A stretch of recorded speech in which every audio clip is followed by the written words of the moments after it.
The moment my brother called my company a cute little hobby, the entire boardroom laughed. Not politely, not awkwardly, but the kind of laughter powerful people give when they are absolutely certain someone beneath them has wandered into a room where they don't belong. I stood at the end of the polished oak table inside Blackridge Industries' London headquarters and let the sound settle. My brother Oliver leaned back in the chairman's seat with the calm confidence of someone who had never once been told no in his life. "You're welcome to pitch your idea, Amelia," he said, folding his hands as if he were generously allowing a child to present a school project. "But we're discussing billion-pound infrastructure investments today." A few executives smirked. Someone whispered something that made two people laugh again. I slowly closed my presentation folder and looked around the room. Because the truth was simple and none of them knew it yet. In less than 48 hours, the company they were sitting in would legally belong to me. 5 years earlier, I had been sitting at the same table for a very different reason. Back then, I was the lead systems architect for Blackridge Industries. While executives like Oliver negotiated deals and appeared in financial magazines, I built the technology that made those deals possible. Predictive infrastructure models, risk analysis engines, investment forecasting tools.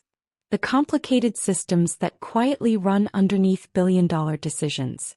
I was the person who translated messy global data into something executives could use to look brilliant in front of investors. And Oliver understood something very important about the corporate world. Intelligence is useful, but perception is everything. At meetings, he presented my projections as his strategy. At conferences, he described our models as the product of his leadership vision. Slowly, without anyone officially saying it, a story formed inside the company. Oliver Blackridge was the visionary CEO in the making, and Amelia Blackridge was the quiet technical assistant who made the slides. The moment I realized exactly how far that story had gone happened during a shareholder summit in Manchester. Oliver stood on stage in front of 200 investors presenting a new predictive infrastructure model. My model.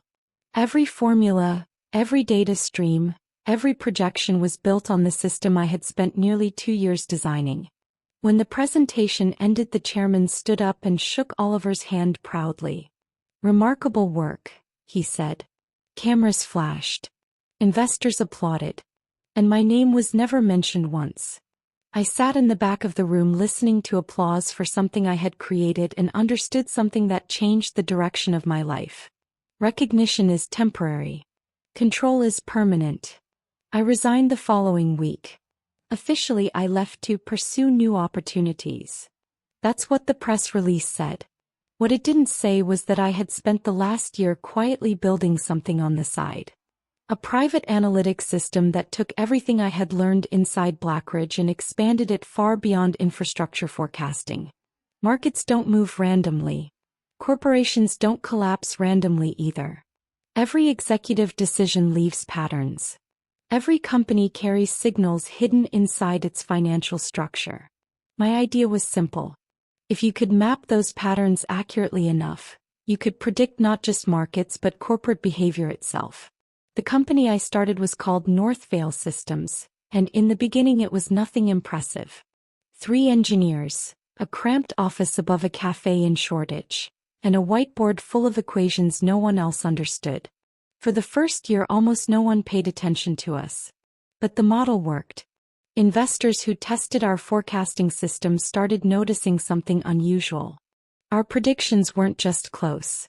They were frighteningly precise. We could estimate expansion failures months before they happened. We could see when companies were overextending their debt structures long before analysts began warning about them. Within 2 years, Northvale Systems had attracted quiet interest from hedge funds and private investment groups. By the 3rd year, we were managing analytics for billions in strategic investments. But none of that was the real objective. The real objective had a familiar name: Blackridge Industries. While Oliver appeared on television celebrating record expansion numbers, I studied the financial architecture behind those headlines. His strategy looked bold, but it was also dangerous. He was leveraging the company's growth through aggressive borrowing.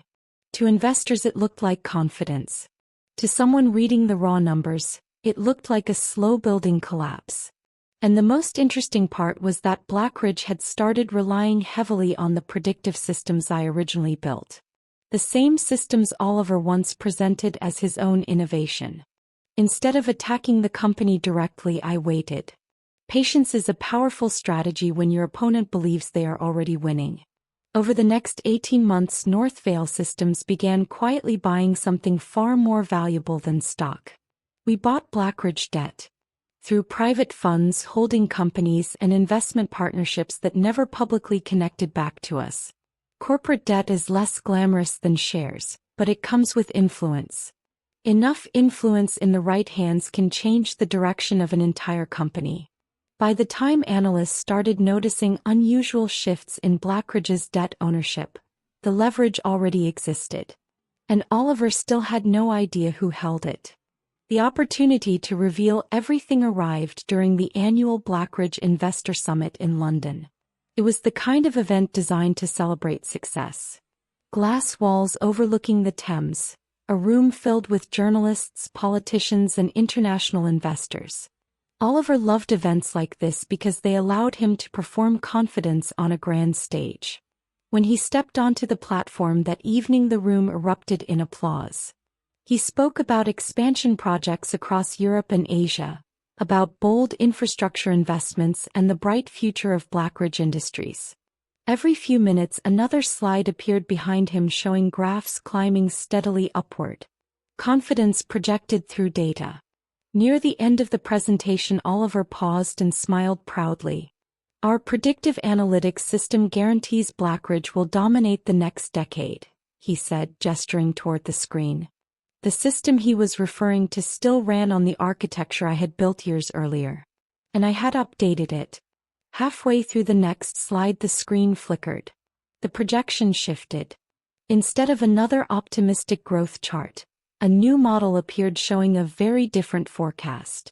Blackridge Industries collapsing under the weight of unsustainable debt within 18 months. The room fell silent. Oliver frowned and looked toward the technical staff. That's not our projection, he said sharply. I stood up slowly from the back row. No, I said calmly, it's the accurate one. Heads turned across the room as people tried to identify the voice. Oliver stared at me with a mixture of confusion and disbelief. Amelia, he said.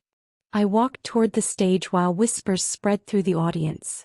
What you're seeing, I continued once I reached the platform, is the updated financial model used by Northvale Systems. Phones immediately appeared across the room as investors searched the name. The next slide appeared behind me. A breakdown of Blackridge's debt structure. Another slide followed. Majority debt ownership held by investment entities controlled by Northvale Systems. The room erupted in murmurs. Oliver stared at the screen as if the numbers might rearrange themselves into something less terrifying. That's impossible, he said quietly. I met his eyes. You should have read the contracts more carefully. The final slide appeared. Emergency shareholder vote scheduled for the following morning. Proposed leadership restructuring. Recommended CO. Amelia Blackridge. Investors began talking rapidly among themselves. Within minutes, the story was spreading through the room and across financial news networks. The power balance inside Blackridge Industries had shifted in real time, and everyone present understood it. By the next morning, the vote was unanimous. Investors rarely choose loyalty over survival. When Oliver entered the boardroom that afternoon, he looked exhausted, like someone who had spent an entire night realizing how many mistakes had led to this moment. He sat across from me in silence for several seconds before speaking. What do you want? He finally asked. Revenge would have been easy. Public humiliation. Immediate termination. A dramatic speech about justice. But destruction isn't the same thing as power. Real power is quieter. I slid a folder across the table toward him. Inside was a new contract.